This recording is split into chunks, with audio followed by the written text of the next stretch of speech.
Hello friends. कल हमने बात की थी पृथ्वी की भूगर्भिक संरचना की। आज तीसरा चैप्टर है जिसका नाम है भौतिक प्रदेश। भौतिक प्रदेश। भौतिक प्रदेश में सबसे पहले हमको जो टॉपिक पढ़ना है वो है हिमालय, है ना। लेकिन भारत को कितने भौतिक प्रदेशों में मुख्यतः बांट सकते हैं? 4। कौन कौन से? जो उत्तर का पर्वतीय क्षेत्र है, पहला कौन सा है? उत्तर का पर्वतीय क्षेत्र। दूसरा प्रायद्वीपीय पठार। तीसरा उत्तर भारत का विशाल मैदान। और चौथा तटवर्ती मैदान, तटवर्ती मैदान और द्वीप। तटवर्ती मैदान और द्वीप। तो इतने भागों में डिवाइड करके पढ़ना है। पहले हम उत्तरी पर्वतीय प्रदेश पढ़ेंगे। इसमें सबसे पहले पढ़ेंगे हिमालय। पहले ये जान लेते हैं कि भारत में पर्वतों की संख्या ज़्यादा है या पहाड़ियों की, किसका परसेंटेज ज़्यादा है। क्रम से लगाने को आ सकता है। तो भारत में सबसे ज़्यादा है पहाड़। कितना? 46.2%। उसके बाद क्या है? उसके बाद है मैदान। कितना? 43.2%। उसके बाद है पठार 10.6%। सबसे ज़्यादा क्या है भारत में? पहाड़ सबसे ज़्यादा है, फिर है मैदान, फिर है पठार। तो क्रम से लगाने को आ सकता है। अब आगे बढ़ते हैं। अब बात करते हैं हिमालय की। तो हिमालय के बारे में पहले थोड़े से फैक्ट, ठीक है। तो हिमालय का विस्तार पूरब से पश्चिम, एक मैप बना लेते हैं। ऐसे है भारत। तो हिमालय का विस्तार कैसे है? एक चाप के आकार में है। कैसे? एक चाप के आकार में। लंबाई कितनी है हिमालय की? 2400 किलोमीटर, ठीक है। हिमालय अरुणाचल प्रदेश के साइड में कितना चौड़ा है? 160 किलोमीटर। और कश्मीर के साइड में 400 किलोमीटर। देखो, हिमालय अरुणाचल प्रदेश के साइड में कम चौड़ा है और कश्मीर के साइड में ज़्यादा चौड़ा है। इसका कारण ये है क्योंकि अरुणाचल प्रदेश में हिमालय की ऊंचाई ज़्यादा है, इसलिए उसकी चौड़ाई कम है। और कश्मीर साइड में हिमालय की ऊंचाई कम है, इसलिए चौड़ाई ज़्यादा है। कथन और कारण में आ सकता है। जहाँ पे ऊंचाई ज़्यादा होगी वहाँ चौड़ाई कम होगी। तो किस तरफ ज़्यादा ऊंचा है? तो हिमालय अरुणाचल प्रदेश की तरफ ज़्यादा ऊंचा है और उस तरफ चौड़ाई कम है, ठीक है। और अन्य बातें हैं हिमालय के बारे में। हिमालय कितनी देशांतर रेखाओं को पार करता है?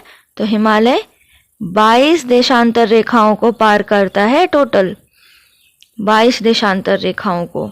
औसत ऊंचाई कितनी है? औसत ऊंचाई, हिमालय की औसत ऊंचाई है 6000 मीटर। कितनी है? 6000 मीटर इसकी औसत ऊंचाई है, ठीक है। तो अब हिमालय की श्रेणियों की बात करते हैं। हिमालय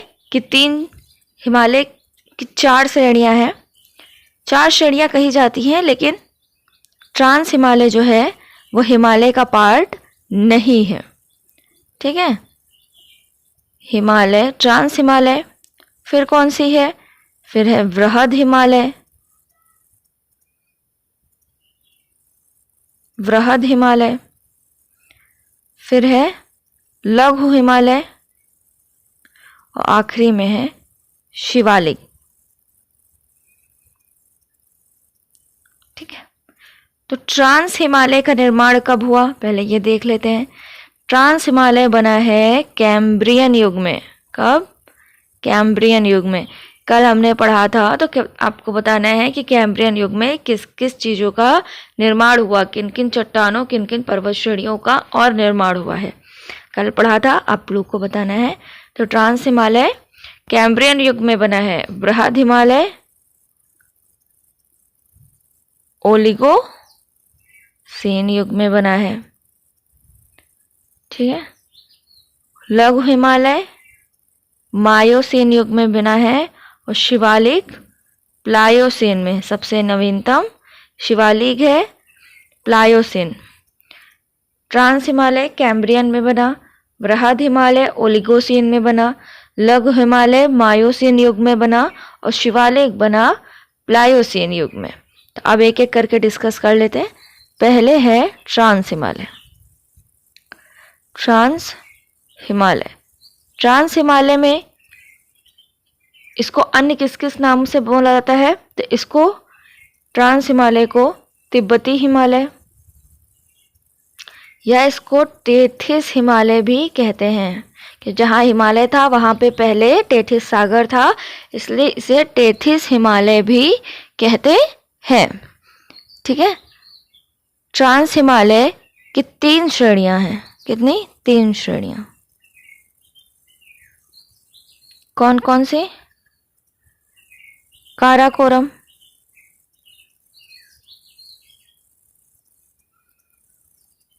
लद्दाख श्रेणी और जास्कर। काराकोरम, लद्दाख और जास्कर श्रेणी, ये 3 श्रेणियां हैं ट्रांस हिमालय की। ठीक है, तो अब इन श्रेणियों के बारे में भी थोड़ा थोड़ा जान लेते हैं। सबसे उत्तर में कौन सी श्रेणी है? काराकोरम श्रेणी है। ठीक है, काराकोरम को और किस नाम से जानते हैं? कृष्णगिरी या उच्च एशिया की रीढ़ भी कहा जाता है। क्या? कृष्णगिरी या उच्च एशिया की रीढ़ भी कहा जाता है। भारत की जो सबसे ऊंची चोटी है वर्तमान में K2 इसी में अवस्थित है। K2 किस में अवस्थित है? काराकोरम रेंज में स्थित है। यहाँ पे कुछ ग्लेशियर्स मिलते हैं, जैसे बियाफो, बाल्टोरो, ये सब इंपॉर्टेंट ग्लेशियर हैं जो इसमें पाए जाते हैं। ग्लेशियर के बारे में अभी आगे अलग से टॉपिक पढ़ना है। नुब्रा घाटी किस में स्थित है? नुब्रा घाटी काराकोरम रेंज में स्थित है। तो काराकोरम रेंज के बारे में क्या पढ़ा? इसे कृष्णगिरी भी कहते हैं, उच्च एशिया की रीढ़ भी कहा जाता है और K2 स्थित है इसमें। K2 को और किस नाम से जानते हैं? गॉडविन ऑस्टिन के नाम से जानते हैं। काराकोरम रेंज में नुब्रा घाटी स्थित है और ग्लेशियर्स स्थित हैं, जैसे बियाफो और बाल्टोरो। उसके बाद बात करते हैं लद्दाख श्रेणी की। लद्दाख श्रेणी में जो इम्पोर्टेंट है वो है कि लद्दाख श्रेणी में कैलाश पर्वत स्थित है। क्या स्थित है? कैलाश पर्वत स्थित है। किसमें? लद्दाख श्रेणी में। और क्या स्थित है? और इसमें एक चोटी स्थित है, राका पोशी। राका पोशी, राका पोशी जो चोटी है वो सबसे विश्व की सबसे ज्यादा ढाल वाली चोटी है। क्या है? विश्व की सबसे ज्यादा ढाल वाली चोटी है राका पोशी। कैलाश हो गया और राका पोशी। उसके बाद बात करते हैं जास्कर श्रेणी में। लद्दाख और जास्कर के बीच में ही बहती है सिंधु नदी। क्या बहती है? सिंधु नदी। और जास्कर श्रेणी में अब क्या इंपॉर्टेंट बात है? जास्कर श्रेणी की सबसे ऊंची चोटी इसमें कौन सी है? नंगा पर्वत। जास्कर श्रेणी में नंगा पर्वत स्थित है। और जास्कर श्रेणी जो है जम्मू कश्मीर से लेकर हिमाचल प्रदेश तक फैली हुई है। इसमें जो उत्तराखंड के जितने भी दर्रे हैं लगभग सारे दर्रे जो हैं वो किस में स्थित हैं? जास्कर श्रेणी में स्थित है। जैसे माना दर्रा, नीतीला दर्रा, लिपुलेख दर्रा, किंगरी बिंगरी दर्रा, ये सब किस में है? उत्तराखंड राज्य में है और जास्कर श्रेणी में स्थित है। कौन कौन से? माना दर्रा, नीति दर्रा, लिपुलेख दर्रा और किंगरी बिंगरी दर्रा। कौन सा? किंगरी बिंगरी दर्रा। तो ये हो गया ट्रांस हिमालय के बारे में। क्या क्या पढ़ा?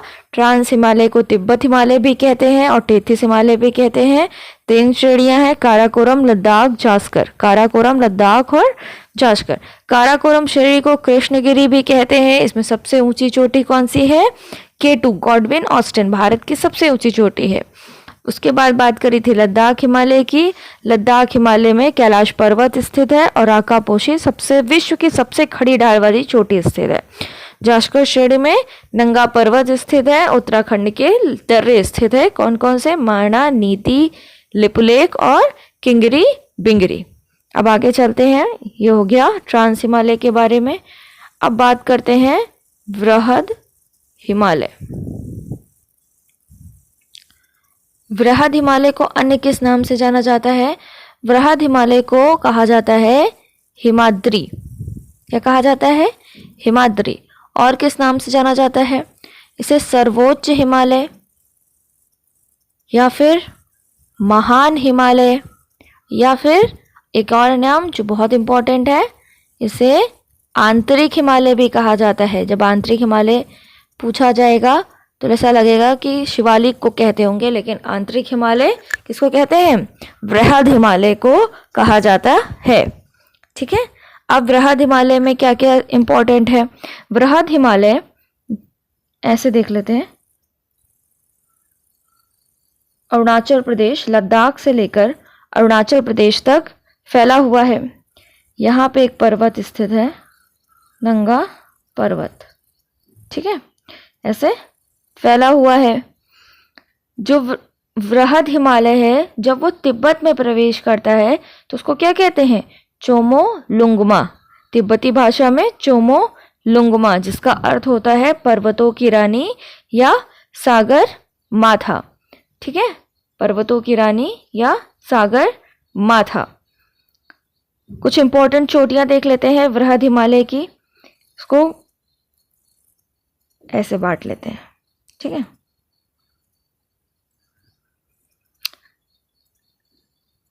ये है उत्तराखंड। ठीक, तो उत्तराखंड में यहाँ पे है बंदरपुछ। बंदरपुछ। उसके बाद जो पढ़नी है वो है बद्रीनाथ। ये क्रम लगाने को कभी कभी आ जाता है। बंदरपुछ के बाद बद्रीनाथ। बद्रीनाथ के बाद हमें पढ़ना है कामेत। कामेत। कामेत के बाद पढ़ना है नंदा देवी और नंदा देवी के बाद पढ़ना है त्रिशूल। ये सब किसमें स्थित है? वृहद हिमालय में स्थित है। त्रिशूल वृहद हिमालय में उत्तराखंड में कौन कौन से स्थित है? बंदरपुछ, बद्रीनाथ, कामेत, नंदा देवी और त्रिशूल। उसके बाद हम आ जाते हैं नेपाल में। नेपाल की सबसे ज़्यादा इंपॉर्टेंट है, तो इनको अलग से बनाकर देख लेते हैं। ये है मान लीजिए आपका नेपाल।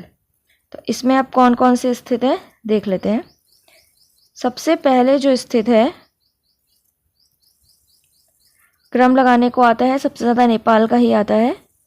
सबसे पहले स्थित है धौलागिरी, फिर है अन्नपूर्णा। धौलागिरी के बाद कौन सी स्थित है? अन्नपूर्णा। उसके बाद स्थित है मनशालू। मनशालू। उसके बाद स्थित है गौरी शंकर। गौरी शंकर। और उस गौरी शंकर के बाद स्थित है एवरेस्ट। एवरेस्ट। एवरेस्ट के बाद है मकालू। मकालू। और उसके बाद यहाँ पर सीमा पर स्थित है कंचनजंगा। नेपाल और सिक्किम की सीमा पर स्थित है कंचनजंगा। ठीक है, सबसे पहले क्या है? धौलागिरी, फिर अन्नपूर्णा, फिर मनशालू, फिर गौरी शंकर, एवरेस्ट, मकालू और कंचनजंगा। ये है नेपाल की चोटियों का क्रम। यहीं पे अरुणाचल प्रदेश में देख लेते हैं। सबसे लास्ट में स्थित है, एक ही पढ़ना है, वो है नमचा बरवा। यहीं पर सिंधु नदी इसी श्रेणी को काटकर एक गार्ज बनाती है, जिसका नाम है कोरबा गार्ज। कौन सा गार्ज? कोरबा गार्ज। तो ये हो गया बृहद हिमालय के बारे में। बृहद हिमालय में कौन कौन सी चोटियां स्थित हैं। अब हम बात करते हैं बृहद हिमालय के बाद लघु हिमालय की। लघु हिमालय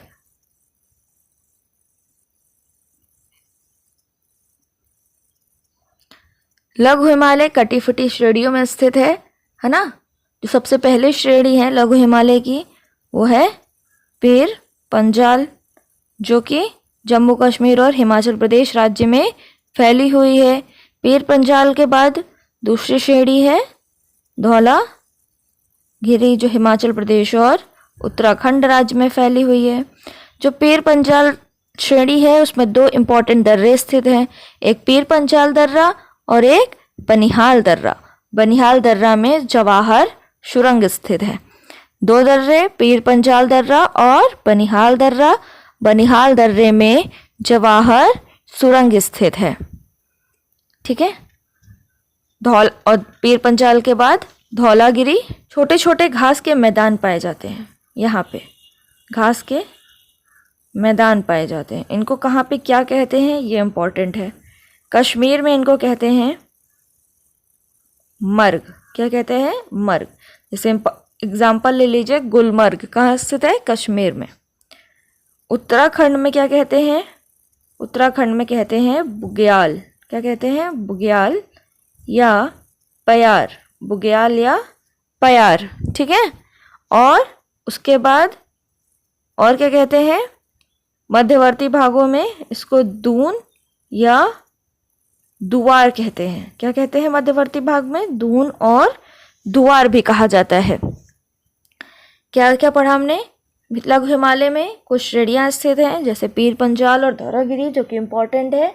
तो पीर पंजाल श्रेणी में दो दर्रे स्थित हैं, पीर पंजाल दर्रा और बनिहाल दर्रा। घास के मैदान पाए जाते हैं, जिन्हें कश्मीर में क्या कहते हैं? मर्ग कहते हैं। उत्तराखंड में क्या कहते हैं? बुग्याल और पयार कहते हैं। और मध्यवर्ती भागों में दून और दुआर कहते हैं। क्या कहते हैं? दून और दुआर कहते हैं। उसके बाद और क्या क्या स्थित है? कुछ घाटियां स्थित हैं। घाटियों में सबसे पहले है पढ़नी है लघु हिमालय में कश्मीर घाटी स्थित है। कश्मीर घाटी स्थित है। और कौन सी घाटी स्थित है? स्थित है काठमांडू घाटी। काठमांडू कहाँ है? नेपाल में। तो काठमांडू घाटी नेपाल की और कश्मीर घाटी स्थित है। और कौन कौन सी हिमाचल प्रदेश में कुछ घाटियाँ स्थित हैं? कौन कौन सी? कुल्लू घाटी।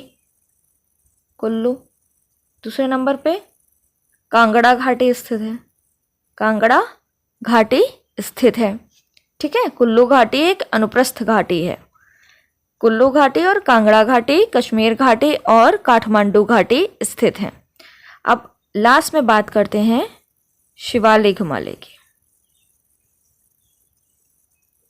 शिवालिक हिमालय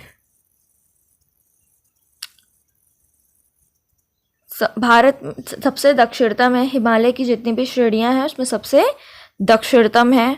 ठीक है। और सबसे नवीनतम भी है। किसमें बना है? प्लायोसीन युग में बना है। किसमें? प्लायोसीन युग में बना है। ठीक है। इसमें कुछ नाम है, बस वो याद रखना है। शिवालिक हिमालय को गोरखपुर में क्या कहते हैं? गोरखपुर के समीप जो उसकी कटी फिटी श्रेणियां हैं उनको कहते हैं हुंडवा श्रेणी। कौन सी? हुंडवा श्रेणी। ठीक है। और पूर्व में जाएंगे तो क्या कहेंगे? पूर्व में जाने पर इनको कहेंगे चुरिया मुरिया श्रेणी। चुरिया मुरिया श्रेणी। ठीक है। और अरुणाचल प्रदेश में जो हम पढ़ते हैं मिरी, मिशमी, या आगे भी पढ़ेंगे अभी जब पूर्वोत्तर हिमालय पढ़ेंगे, अबोर, ये सब क्या है? मिरी, मिशमी, अबोर, ये सब शिवालिक हिमालय की श्रेणियों का ही पार्ट है। शिवालिक हिमालय की श्रेणियों का ही पार्ट है। तो ये हो गया हमारा हिमालय। हिमालय में अभी एक चीज़ बची है इसमें जो ट्रांस हिमालय है और वृहद हिमालय है, इसके बीच में कौन सा जोन पाया जाता है? सचर जोन पाया जाता है। और जो वृहद हिमालय और लघु हिमालय है, वृहद और लघु हिमालय के बीच में पाया जाता है मेन सेंट्रल थ्रस्ट, और लघु और शिवालिक हिमालय के मध्य पाया जाता है मेन बाउंड्री फॉल्ट, और शिवालिक और मैदान के मध्य, शिवालिक और मैदानों के मध्य पाया जाता है Himalayan frontal front. Trans Himalaya और वृहद हिमालय के बीच में सचर जोन, वृहद हिमालय और लघु हिमालय के बीच में मेन सेंट्रल थ्रस्ट, और लघु हिमालय और शिवालिक के बीच में मेन बाउंड्री फॉल्ट, और शिवालिक और मैदानों के बीच में हिमालयन फ्रंटल फ्रंट। तो आज की क्लास को यहीं ख़त्म करते हैं, और कोई सुझाव हो तो कमेंट बॉक्स में अवश्य दीजिए। लाइक, शेयर एंड सब्सक्राइब करिए।